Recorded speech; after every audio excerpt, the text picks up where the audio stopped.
بسم الله الرحمن الرحيم الحمد لله سبحانك لا علم لنا إلا ما علمتنا إنك أنت العليم الحكيم نحمده ونصلي على رسوله الكريم أما بعد فقد قال الله تعالى في القرآن العظيم وفي الفرقان المجيد أعوذ بالله من الشيطان الرجيم بسم الله الرحمن الرحيم اليوم أكملت لكم دينكم وأتممت عليكم نعمتي ورضيت لكم الإسلام دينا وقال أيضا إنا أعطيناك الكوثر فصل لربك وانحر إن شانئك هو الأبتر قال نبينا صلى الله عليه وسلم في حجة الوداع لا فضل لعربي على عجمي ولا عجمي على عربي ولا لأسود على أبيض ولا أبيض لأسود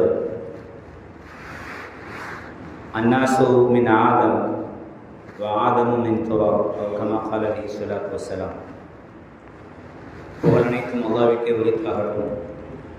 சலாத்தும் சலாமும் நமது உயிரினும் மேலான கண்மணி நாயகம் மகாத்தமன் நபி ஸல்லல்லாஹு அலைஹி வஸல்லம் அவர்கள் மீது, அன்னாரை பின்பற்றிய சத்திய சஹாபாக்கள், தாபீன்கள், தபா தாபீன்கள், நல்லோர்கள், நாதாக்கள், குறிப்பாக நம் அனைவர்கள் மீது மிக நிரப்பமாய் உண்டாவதாக.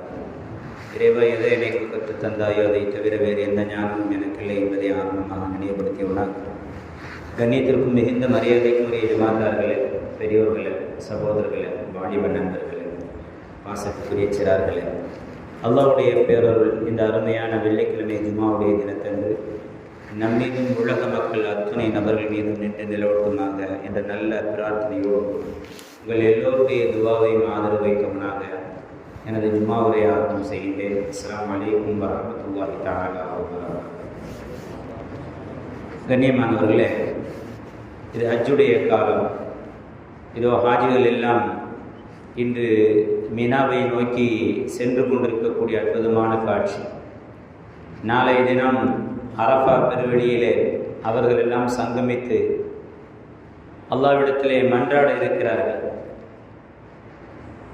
அதற்கு மறுநாள் ஹஜ் பெருநாளை மிக சிறப்பாக ஹாஜிகள் எல்லாம் கொண்டாட இருக்கக்கூடிய இந்த இனிய வேளையிலே ஹஜ் சம்பந்தமான பல்வேறு விஷயங்களை நாம் பார்த்து வந்தாலும் கூட, இதோ நாளை அரஃபாவுடைய நாள்.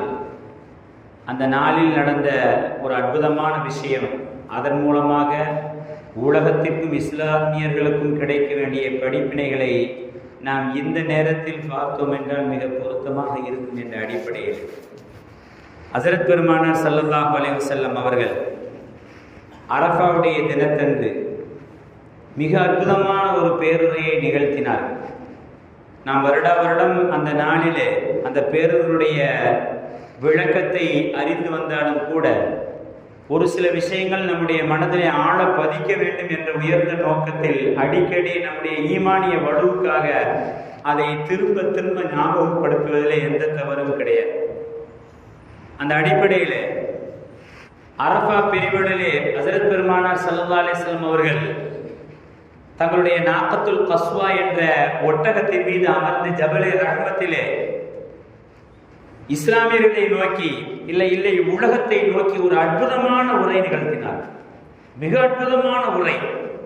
அரபியில இருந்தாலும் கூட அகிலத்துக்கு பொருத்தமான மிக அற்புதமான உரை.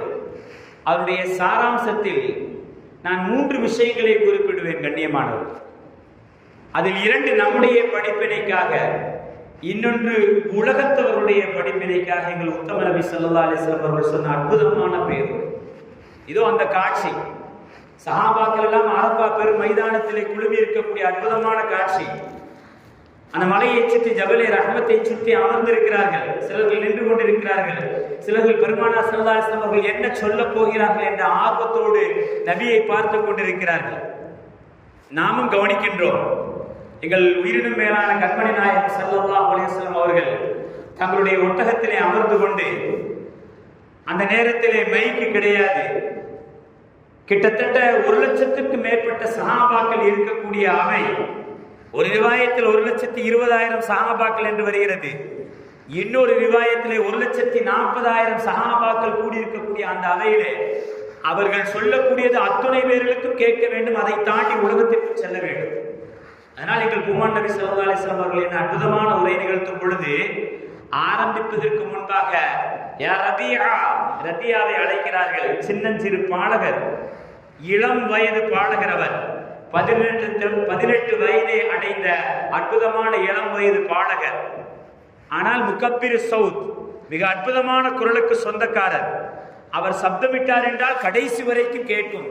எங்கள் பெருமான் நபி ஸல்லல்லாஹு அலைஹி வஸல்லம் அவர்கள் உரை நிகழ்த்துவதற்கு முன்பாக யா ரபியா, ரபியாவை அழைக்கின்றார்கள். குல் லின்னாஸ், மக்களுக்கு சொல்லுங்கள். யகூலு ரசூலுல்லாஹி ஸல்லல்லாஹு அலைஹி வஸல்லம், உங்கள் நபி உங்களுக்கு சொல்கிறார் என்று அறிவிப்பு செய்துவிட்டு நான் சொல்லக்கூடிய விஷயத்தை சொல்லுங்கள். ஸல்லல்லாஹு அலைஹி வஸல்லம் ஆரம்பிக்கிறார். என்ன சொன்னாங்க? ரபியா, ரபியத் இப்னு உமை இப்னு ஹலப், ரபியாவே நான் சொல்ல போற விஷயத்தை இதோ இந்த மக்களுக்கு சொல்லுங்கள். இல்லை இல்லை, உலகத்திற்கு சொல்லுங்கள். இந்த மக்கள் கேட்க வேண்டும். உங்கள் நபி சொல்கிறார் என்று சொல்லியே சொல்லுங்கள். ரபியா ரெடியாகி விடுகிறார். பெருமானார் ஸல்லல்லாஹு அலைஹி வஸல்லம் ஒட்டகத்தினுடைய வயிற்று பகுதியில் நின்று கொண்டு மக்களை பார்க்கிறார்.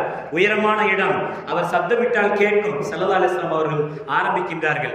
ஆரம்பமே மிக அமர்கலமாக இருந்தது. கண்ணியமானவர்கள், அந்த உரையினுடைய தொகுப்பை நீங்கள் படித்து பார்க்க வேண்டும்.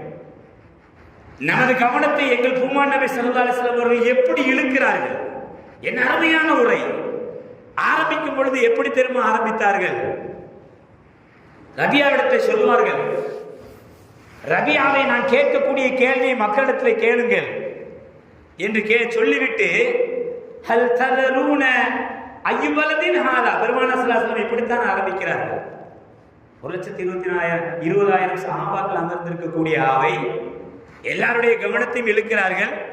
யாரும் கவனம் சிதறிவிடக்கூடாது, சொல்லக்கூடிய விஷயத்தில் அஜாக்கிரதையாக இருந்துவிடக்கூடாது என்பதிலே ஆழ்ந்த அக்கறை கொண்டு அண்ணல் பெருமானார் ஸல்லல்லாஹு அலைஹி வஸல்லம் அவர்கள் சொல்கிறார்கள், ரபியாவே நான் சொல்லக்கூடியதை கேளுங்கள் என்று சொல்லிவிட்டு சொல்கிறார்கள், ஹல் ததரூன அய்யுபலதின் ஹாதா, இந்த ஊர் எந்த ஊர்னு உங்களுக்கு தெரியுமா அப்படின்னு கேட்குறாங்க. ஸல்லல்லாஹு அலைஹி வஸல்லம் என்ன கேட்குறாங்க? மக்கா. எல்லோரும் ஹஜ்ஜுக்கு சென்றிருக்கிறார்கள். சஹாபாக்கள் ஏராளமாக அணிந்திருக்கிறார்கள். பெருமானார் ஸல்லல்லாஹு அலைஹி வஸல்லம் அவர்கள் குர்பானுடைய எல்லா பிராணிகளும் அழைத்து வந்திருக்கிறார்கள். எல்லோருக்கும் தெரியும், உலகத்திற்கு தெரியும். ஆனால் முதல் கேள்வி எங்கள் பெருமான் நபி இடத்தில் வருகிறது, ஹல் ததரூன அய்யு பலதின் ஹாதா, இந்த ஊர் எந்த ஊர் என்று தெரியுமா உங்களுக்கு? அத்துணை சஹாபாக்கள் அமைதியாக இருக்கின்றார்கள். ஆச்சரியம்! ரபியா தன்னுடைய உரத்த குரலில் அதை கேட்கின்றார்கள், அய்யு பலதின் ஹாதா, இந்த ஊர் எது தெரியுமா?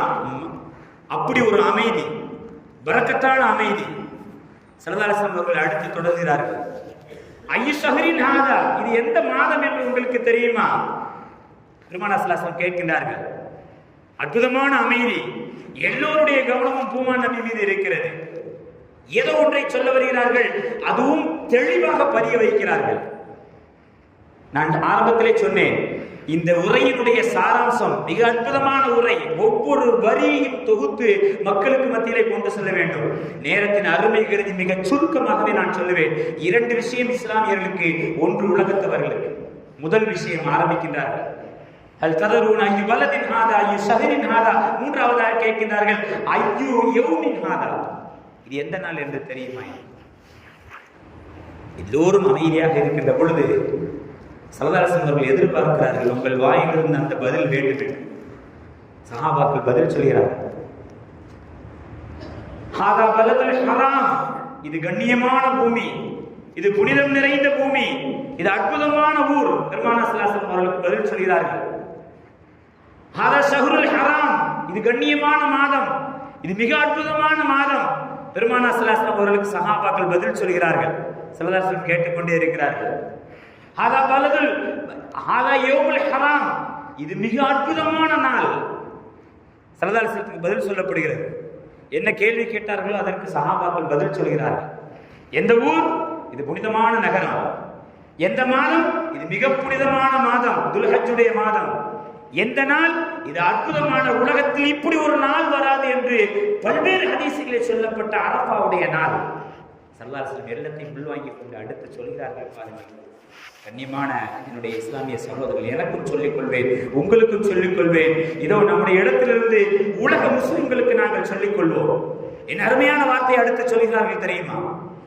ஸல்லல்லாஹு அலைஹி வஸல்லம் சொல்கிறார்கள், இந்த ஊர் எவ்வளவு புனிதமானது, இந்த மாதம் எவ்வளவு புனிதமானதோ, இந்த நாள் எவ்வளவு புனிதமானதோ, அதை விடவும் மிக புனிதமானது உங்களில் ஒவ்வொருவருடைய மானம் என்று பெருமானார் ஸல்லல்லாஹு அலைஹி வஸல்லம் சொன்னார். என்னுடைய இஸ்லாமிய பெருமக்களே, சல்லல்லாஹு சொல்கிறார்கள், இந்த ஊரை எப்படி மதிக்கின்றீர்களோ, இந்த நாளை எப்படி மதிக்கின்றீர்களோ, இந்த மாதத்தை எப்படி மதிக்கின்றீர்களோ, அதை விடவும் உங்கள் மனதிலே கண்ணியம் பெற வேண்டும். ஒவ்வொரு முஸ்லிமை பார்த்தும், ஒவ்வொரு முஃமினை பார்த்தும் லா இலாஹ இல்லல்லாஹ் முஹம்மது ரசூலுல்லாஹ் என்று சொல்லிவிட்டானா அவனுக்கு நீங்கள் கொடுக்க வேண்டிய, உங்கள் உள்ளத்தில் வைக்க வேண்டிய இடம், இந்த ஊரை, இந்த நாளை, இந்த மாதத்தை எப்படி வைத்திருக்கிறதோ அப்படி வையுங்கள் என்று பெருமானார் ஸல்லல்லாஹு அலைஹி வஸல்லம் சொன்னார். மானத்தோடு விளையாடி விடாதீர்கள். எந்த காரணத்தை கொண்டு ஒரு இஸ்லாமிய சகோதரனுடைய மானத்தோடு நீங்கள் விளையாடாதீர்கள். எச்சரிக்கையாக பெருமானார் ஸல்லல்லாஹு அலைஹி வஸல்லம் சொன்னார். அதற்கு முன்பாக இன்னொன்று கூட நடந்தது கண்ணியமானது. ரபியாவை அழைத்து சொல்வார்கள், ரபியாவே, உரத்த குரலில் நான் சொல்லக்கூடியதை சொல்லுங்கள். ஒருவேளை அடுத்த வருடம் இப்படி ஒரு சந்திப்பு நிகழாமல் கூட போய்விடலாம். என்னுடைய உரை இந்த நேரத்தில் இதுதான் கடைசியாக இருப்பதற்கு கூட வாய்ப்பு இருக்கிறது. யாரும் கவனம் இல்லாமல் இருந்துவிட வேண்டாம். என்னுடைய உரையை நீங்கள் சொல்லுங்கள் என்று அழைத்து சொல்லிவிட்டு இந்த வார்த்தையை சொல்கிறார்கள், எந்த முஸ்லிமுடைய மானத்தோடு நீங்கள் விளையாடிவிடாது. என்ன அருமையான வார்த்தை கண்ணியமானது. ஒரு இஸ்லாமியனுக்கு மத்தியிலே, ஒரு முஃமின்களுக்கு மத்தியிலே பெருமானார் ஸல்லல்லாஹு அலைஹி வஸல்லம் அவர்கள் ஏற்படுத்திய அந்த பிணக்கம் இருக்கிறது. நாடு கடந்து, கடல் கடந்து, எங்கே ஒரு தொப்பி போட்ட ஒரு இளைஞரை பார்த்தவுடன் ஏற்படக்கூடிய சந்தோஷம், அது எங்கள் பூமான் நபி ஸல்லல்லாஹு அலைஹி வஸல்லம் அவர்கள் போட்ட பிச்சை கண்டிப்பாக. யார் என்று தெரியாது, எந்த ஊர் என்று தெரியாது, எந்த நாடு என்று தெரியாது, என்ன பாஷை பேசுவார் என்று கூட தெரியாது. ஆனால் இஸ்லாமியர் என்று சொன்னவுடன் வரும் பாருங்கள் ஒரு முஹப்பத், அது எங்கள் பூமான் நபி ஸல்லல்லாஹு அலைஹி வஸல்லம் அவர்கள் ஏற்படுத்திய பந்தம். அங்கே சொல்கிறார்கள், ஒரு முஃமினை பார்த்தவுடன் அந்த சந்தோஷம் உங்களுக்கு வர வேண்டும். எந்த காரணத்தை கொண்டும் அவருடைய மானத்தோடு அநீதமாக விளையாடிவிடார். யாராக இருக்கட்டும், யாராக இருக்கட்டும், அவர் இஸ்லாமியராக இருந்தால் அவரோடு மானத்தோடு விளையாடி விடாது. ஏனென்றால் எங்கே வைத்து சொல்கிறார்கள், எந்த இடத்தில் வைத்து சொல்கிறார்கள், எந்த நாளில் சொல்கிறார்கள். இதோ இந்த நாள் புனிதமானது, இந்த இடம் புனிதமானது, இந்த மாதம் புனிதமானது. அதை விட அல்லாஹு தஆலா ஒரு முஃமினுடைய மானத்திற்கு பங்கம் விளைவிக்கக்கூடிய காரியத்தை சக முஃமின் செய்தால் அவ்வளவு கடுமையாக கோபப்படுகிறான். அநீதமாக செய்தார். யாருடைய மானத்தோடும் அநீதமாக விளையாடுகிறார்கள். ஏன் சொல்கிறார்கள்? இனிமேல் என்னை சந்திப்பீர்களோ என்று தெரியாது, ஆனால் லா இலாஹ இல்லல்லாஹ் முஹம்மது ரசூலுல்லாஹ் என்ற முஃமினுக்கு நீங்கள் அந்த அளவுக்கு கண்ணியம் கொடுங்கள் என்று பெருமானார் ஸல்லல்லாஹு அலைஹி வஸல்லம் சொன்னார்கள். அவரை அநீதமான முறையிலே யாருடைய மானத்தோடு நீங்கள் விளையாடுகிறார்கள். அவர் வயது முதிர்ந்தவராக இருக்கலாம், வாலிபராக இருக்கலாம், சிறியவராக இருக்கலாம், ஆணாக இருக்கலாம், பெண்ணாக இருக்கலாம். ஆனால் லா இலாஹ இல்லல்லாஹ் முஹம்மது ரசூலுல்லாஹ் என்று சொல்லிவிட்டாரா, அவரை பாசத்தோடு பார்த்து பழகுங்கள். பூமான் நபி ஸல்லல்லாஹு அலைஹி வஸல்லம் உத்தரவாக சொன்னார். அநீதமான முறையில் அவருடைய மானத்தோடு விளையாடி விடாது. மீறி விளையாடினால், இந்த நகரத்தை பாழ்படுத்தினால் அல்லாஹ்வுக்கு என்ன கோபம் வருமோ, இந்த கஅபாவை பாழ்படுத்தினால் அல்லாஹ்வுக்கு என்ன கோபம் வருமோ, இந்த அரஃபாவுடைய மைதானத்தை பாழ்படுத்தினால் என்ன கோபம் வருமோ, அதே கோபத்தை அல்லாஹ் அவர்கள் மீது காட்டுவான் என்று பெருமானார் ஸல்லல்லாஹு அலைஹி வஸல்லம் அவர்கள் மறைமுகமாக அல்ல, நேரடியாகவே சொல்லியிருக்கிறார். அரஃபாவுடைய உரையிலே இஸ்லாமியர்களுக்கு சொல்லக்கூடிய முதல் செய்தி கண்ணியமானது. அதை சொல்லிவிட்டு இன்னும் சொல்லுவார்கள். அடுத்த பாயிண்ட்டுக்கு வருகிறார். நமக்கெல்லாம் இன்னொரு மானத்தோடு விளையாடக்கூடிய எண்ணம் இப்லீஸ் எப்பொழுது தெரியுமா போடுவான்? ஒருவர் தவறளித்து விட்டார், அப்படித்தானே? சக முஸ்லிம் தவறளித்து விட்டால் நமக்கு கோபம் வரும், நமக்கு ஆத்திரம் வரும், நமக்கு மிக பெரும் கோபத்திலே அவருடைய மானத்தோடு விளையாட ஆரம்பித்து விடுவோம். மனிதன் தவறு செய்யக்கூடியவன், எல்லோரும் தான். இவர் அவர் என்று கணக்கு கிடையாது. இந்த உலகத்திலே யாராக இருந்தாலும் தவறு செய்யக்கூடியவர் தான். அவர் மிகப்பெரிய ஆளாக இருக்கலாம், பணக்காரராக இருக்கலாம், ஏழையாக இருக்கலாம், அந்தஸ்துக்குரியவராக இருக்கலாம், ஆட்சியிலே இருக்கலாம், அல்லது சாதாரண குடிமகனாக இருக்கலாம். எல்லோரிடத்திலும் தவறு ஏற்படும். அப்படித்தான் அல்லாஹ் படைத்திருக்கிறான். குல்குல் இன்சான் வஈஃபா, மிக சாதாரண மனிதன் தவறிழைக்கத்தான் செய்வான். அப்படி தவறிழைக்கும் பொழுதுதான் நம்முடைய தூண்டுதல் எப்படி ஆக வேண்டும் என்றால் அவனுடைய தன்மானத்தோடு விளையாட ஆரம்பிப்போம். ஸல்லல்லாஹு அலைஹி வஸல்லம் அவர்கள் அதற்கு அழகான முறையிலே ஒரு தீர்வை சொல்கிறார்.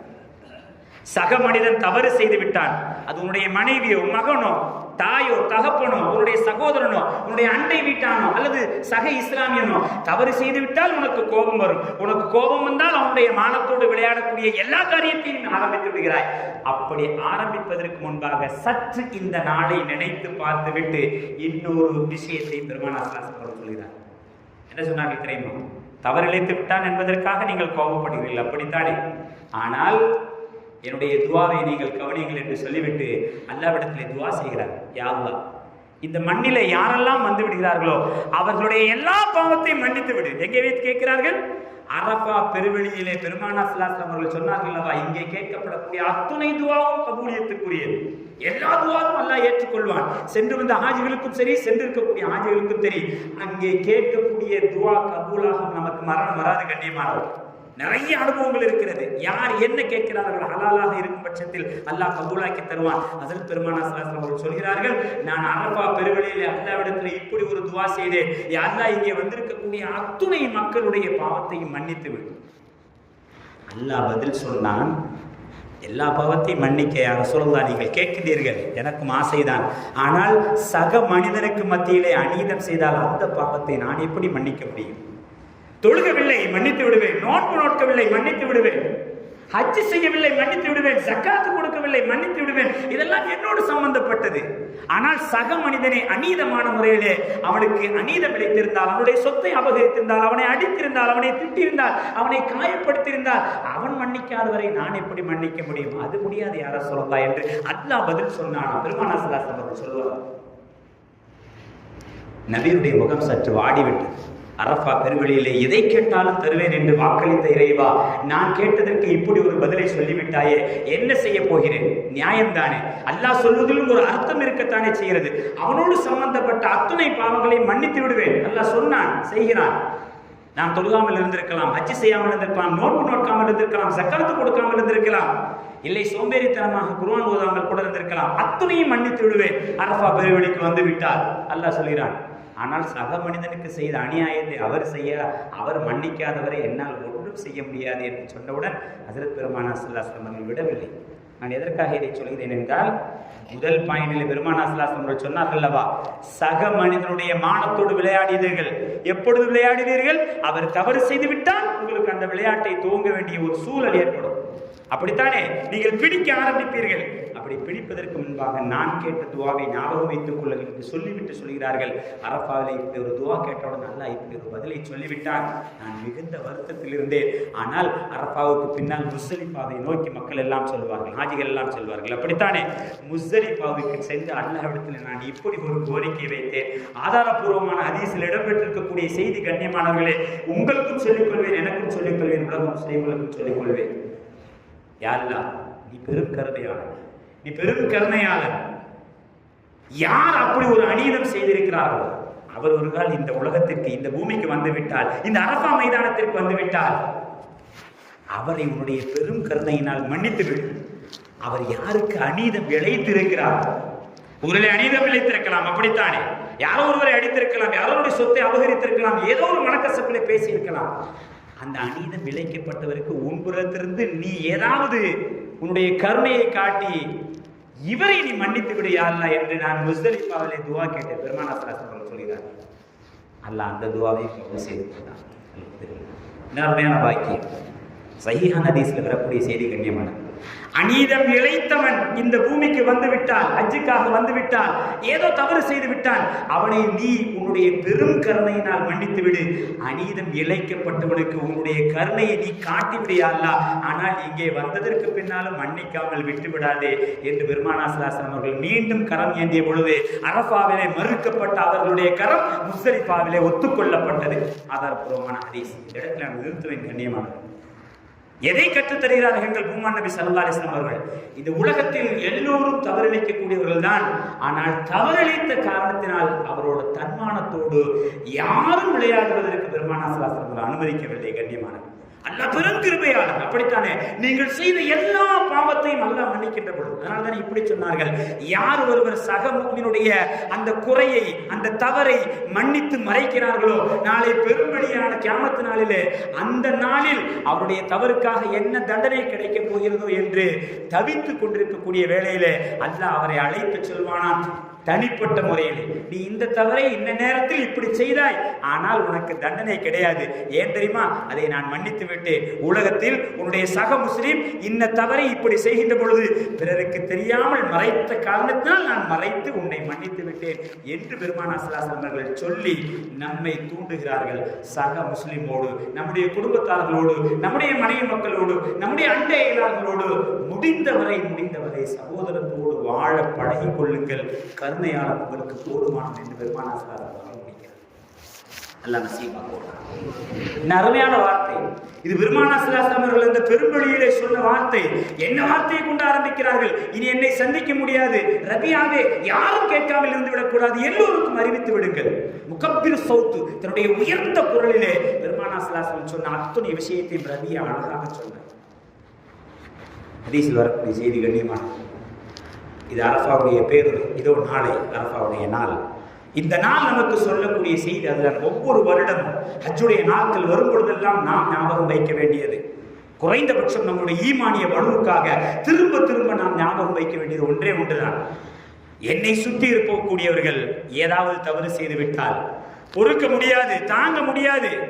அதிலும் குறிப்பாக நம்மிடத்தில் வேலை செய்யக்கூடியவர்கள், அப்படித்தானே, நமக்கு கீழாக வேலை செய்யக்கூடியவர்கள் ஏதாவது தவறளித்து விட்டால் நாம் அவர்களை நெருக்க பார்ப்போம். அந்த சமயத்தில் எங்கள் பூமானவருடைய இந்த புனிதமான வார்த்தை உங்களுடைய காதிலே விழ வேண்டும். கண்ணியமான பரவாயில்லை, நம்முடைய கீழே இருக்கக்கூடியவர்கள் என்பது அது வேலைக்காரர்களாக இருக்கலாம், அல்லது நம்முடைய குடும்பத்தை சார்ந்தவர்கள், மனைவி நமக்கு கீழே இருக்கக்கூடியவர்கள், பிள்ளைகள் நமக்கு கீழே இருக்கக்கூடியவர்கள், நலிந்த சகோதரர் நமக்கு கீழே இருக்கக்கூடியவன் ஏதாவது ஒரு தவறு செய்து விட்டால் விடமாட்டேன் என்று கங்கணம் கட்டுவதை விட எங்கள் தாகா நபி ஸல்லல்லாஹு அலைஹி வஸல்லம் அவர்கள் சொன்னார்கள் அல்லவா, மன்னித்து பழகுங்கள். அரஃபா உரை அதைத்தான் நமக்கு கற்றுத்தருகிறது. கண்ணியமான இந்த இரண்டு விஷயம். முதல் விஷயம், யாருடைய மானத்தோடு விளையாடி விடாதீர்கள். அப்படி நீங்கள் விளையாடக்கூடிய சமயம் என்பது உங்களுக்கு எந்த சமயத்தில் வரும் என்றால் அவர் தவறிழைக்கும் பொழுதுதான். அப்படி தவறிழைக்கும் நேரத்தில் எல்லாம் அல்லாஹ்வுடைய அந்த கருணையை நினைத்து பாருங்கள். எத்துணை தவறு செய்தாலும் இதோ அரஃபாவில் வந்து என்னிடத்தில் கதறிவிட்டால் மன்னித்து விடுகிறேன், பிறருக்கு அவர் அநீதம் இழைத்திருந்தாலும் கூட அந்த அநீதத்தை மன்னித்து விடுகிறேன் என்று கருணையாளன் அல்லாஹ் சொல்கின்ற பொழுது நாம் யார் சக முஸ்லிம்களை, சக முஃமின்களை, சக குடும்பத்தவர்களை, சக சகோதரனை மன்னிக்காமல் பழி வாங்கக்கூடிய எண்ணத்தோடு சுற்றுவதற்கு நாம் யார்? அவர் பார்க்கிறார், இவர் பார்க்கிறார், இவர் நினைத்துக் கொள்ளார், அவர் விட்டு விடுங்கள். பூமான் நபி ஸல்லல்லாஹு அலைஹி வஸல்லம் அவர்கள் புனிதம் நிறைந்த இடத்தில் வைத்து நமக்கு போதனையாக சொல்லியிருக்கிறார்கள். எல்லா சமயத்திலும் மன்னிக்காவிட்டாலும் கூட சில சமயத்திலாவது அந்த அரஃபா உரை நம்முடைய காதிலே ஒலிக்கிறது என்றால் பரவாயில்லை, என்னுடைய சகோதரனை மன்னித்து விடுகிறேன் என்ற அந்த உயர்ந்த பண்பை நீங்கள் கையில் எடுத்தீர்கள் என்றால் நீங்களும் நானும் ஜெயிசீலர் என்பதிலே சந்தேகமில்லை. இது முஃமின்களுக்கு பெருமானார் ஸல்லல்லாஹு அலைஹி வஸல்லம் சொன்ன ஒரு முறை. அரஃபாவில் உலகத்தவர்களுக்கும் ஒரு அற்புதமான விஷயத்தை சொன்னார்கள், அதையும் சொல்லியாக வேண்டும். கண்ணியமானவர்கள், அரஃபாவுடைய பெருவெளியிலே இஸ்லாத்தை நோக்கி வரக்கூடிய விமர்சனத்தை எல்லாவற்றையும் வாங்கிக் கொண்டு உலகத்திற்கு சவாலாக சொல்கிறோம். இந்த உலகத்தில் எந்த ஒரு மனிதரும் சொல்ல துணியாத வார்த்தை எங்கள் பூமான் நபி ஸல்லல்லாஹு அலைஹி வஸல்லம் அவர்கள் அந்த பெருவெளியிலே சொன்னார்கள். உலகத்துக்கு சவாலாக கேட்கிறோம். இதோ நவநாகரிக உலகம் எல்லாம் கடந்த மில்லியனத்தை தாண்டி இருக்கக்கூடிய நீங்கள் உலகத்தவரிடத்தை கேட்கிறோம், இஸ்லாத்தை நோக்கி எத்தனை விதமான காழ்ப்புணர்ச்சிகளை நீங்கள் பத்திரிகை வாயிலாக, இணையதளத்தின் வாயிலாக எப்படி எல்லாம் முடியுமோ அப்படியெல்லாம் காட்டிக் கொண்டிருக்கிறீர்களா? அத்துணை சக சகோதரர்களுக்கு நான் கேட்டுக்கொள்வேன். எங்கள் பூமான் நபி ஸல்லல்லாஹு அலைஹி வஸல்லம் அவர்கள் ஹஜ்ஜத்துல் வதாவிலே சொன்ன ஒரு அற்புதமான விஷயம் என்ன தெரியும்? உலகத்தவர்களை பார்த்து சொல்கிறோம். ரபியாவை அழைத்து சொன்னார்கள், ரபியாவை நான் சொல்லக்கூடிய இந்த விஷயத்தை உலகத்திற்கு உணர்ந்து சொல்லுங்கள். லா ஃபضل لعربي على عجمي ولا عجمي لعربي ولا اسود لابيض ولا ابيض لاسود. பெருமானார் ஸல்லல்லாஹு அலைஹி வஸல்லம் சொன்னார்கள், நல்ல சொல்லுங்கள், எந்த ஒரு அரபியும் அரபி அல்லாதவனை விட உயர்ந்தவன் கிடையாது. சொல்றாங்க, எந்த ஒரு அரபியும் அரபி பாஷை பேசுகிறார் என்ற ஒரே காரணத்திற்காக தன்னை உயர்ந்தவன் நினைத்தால் அது கிடையாது என்று உலகத்துக்கு அறிவியுங்கள். அரபி பேசாதவன் உயர்ந்தவன் கிடையாது, அவனும் அரபியை விட உயர்ந்தவன் என்று சொல்ல முடியாது. சொல்றார், கருப்பர் நான் தாழ்ந்தவன் என்று நினைக்க வேண்டாம். எந்த வெள்ளையனை விட எந்த கருப்பரும் தாழ்ந்தவர் கிடையாது. வெள்ளையன் நான் உயர்ந்தவன் என்று நினைக்க வேண்டாம். எந்த வெள்ளையனும் எந்த கருப்பரை விட உயர்ந்தவன் கிடையாது. உலகத்திற்கு உறக்க சொல்லுங்கள். சொல்லிவிட்டு சொல்வார்கள், உங்களுடைய உயர்வு எல்லாம் இல்லா பி தக்வா, அல்லாஹ்விடத்தில் எப்படி நீங்கள் அணுகின்றீர்களோ அதை கொண்டுதான் முடிவு செய்யப்படுகிறது உங்கள் உயர்வு என்பது. நீங்கள் அரபி என்பதாலோ அல்லது அஜமி என்பதாலோ அல்லது வெள்ளையர் என்பதாலோ கருப்பர் என்பதாலோ உங்களுடைய உயர்வு முடிவு செய்யப்படுவது இல்லை. நீங்கள் அல்லாஹ்விடத்திலே தக்வாவோடு நெருங்கினீர்கள் என்றால் அதுதான் உங்களுடைய உயர்வை நிர்ணயிக்கும் என்று சொல்லிவிட்டு நிறுத்தாமல் இன்னும் சொல்வார்கள், எல்லோருமே ஆதமுடைய மக்கள். உலகத்திற்கு சொல்கிறார், எல்லோருமே ஆதமுடைய மக்கள். ஆதம் மண்ணினால் படைக்கப்பட்டவர்.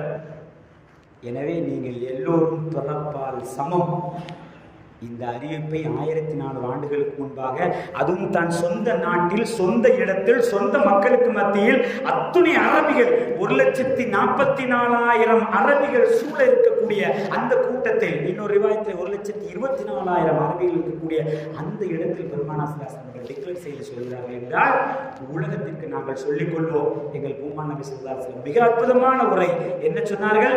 பிறப்பால், மொழியால், நிறத்தால், நாட்டால், பேச்சால் எவரும் உயர்ந்தவர் கிடையாது. இந்த உலகத்தில் அந்த சண்டை தானே நடந்து கொண்டிருக்கிறது. சமீபத்தில் நடந்து முடிந்த ஒரு தேர்தலில் மிக பெரும் தோல்விக்கு பத்திரிகைகள் எழுதக்கூடிய காரணம் தமிழ்நாட்டிலிருந்து ஒருவர் வருவாரா என்ற ஒரே சொல்லுதான் அங்கே தோல்வியை தழுவியது என்று நாம் பத்திரிகைகளை பார்க்கின்ற பொழுது எங்கள் பெருமானார் நபி ஸல்லல்லாஹு அலைஹி வஸல்லம் எவ்வளவு புனிதமான இடத்தில் வைத்து எங்களை எல்லாம் எப்படி பக்குவப்படுத்தியிருக்கிறார்.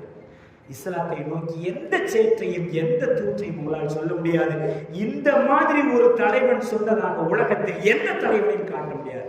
எங்கள் பெருமானார் நபிக்கு மாத்திரமே அது சொந்தம். பிறப்பால் ஒருவன் உயர்வு கிடையாது, நிறத்தால் ஒருவன் உயர்வு கிடையாது, பணத்தால் ஒருவன் உயர்வு கிடையாது. அவன் எப்படியும் இருந்து போகட்டும், அல்லாஹ்விடத்தில் தக்வா இருந்தால் மாத்திரம்தான் அவன் இந்த உலகத்தில் உயர்ந்தது என்ற டிக்ளரை பெருமானார் ஸல்லல்லாஹு அலைஹி வஸல்லம் சொல்கிறார்கள் என்றால் இது இஸ்லாத்தை உலகத்தவர்கள் பார்க்கக்கூடிய பார்வையை மாற்றிக் கொள்ளுங்கள் என்பதற்காக அரஃபா பெருவிழாவில் எங்கள் பெருமானார் ஸல்லல்லாஹு அலைஹி வஸல்லம் அவர்கள் சொன்ன வார்த்தை.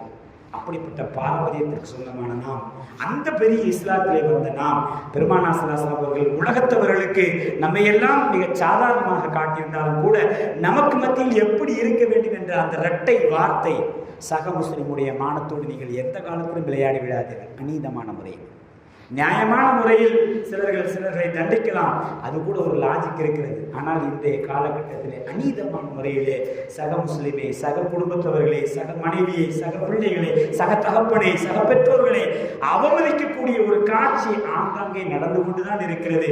அப்படி நடத்தக்கூடியவர்கள் பெருமானாருடைய அந்த உரையை காதிலே வாங்கி கொண்டு இனி வரக்கூடிய காலத்திலாவது எங்கள் உயிரினும் மேலான கண்மணி நாயகம் ஸல்லல்லாஹு அலைஹி வஸல்லம் சொல்லிவிட்டார் என்ற ஒற்றை காரணத்திற்காக நம்முடைய கோபதாபங்களை துரத்தி வைத்துவிட்டு, தூக்கி வைத்துவிட்டு, தூரத்தில் வைத்துவிட்டு சக முஸ்லிம்களை அரவணைத்து சென்றோம் என்றால் உலக அளவில் இஸ்லாம் இன்னும் பீர்நடை போட்டு மிக வேகமாக முன்னேறும் என்பதிலே எந்த அளவும் சந்தேகமில்லை. அல்லாஹ் அப்படிப்பட்ட நல்ல பாக்கியவர்களாக நம்மையும் நம்முடைய சந்ததியிலும் கபூல் செய்வானாக. உலக மக்களுடைய பார்வையில் இஸ்லாத்தை உயர்த்தி வைப்பானாக.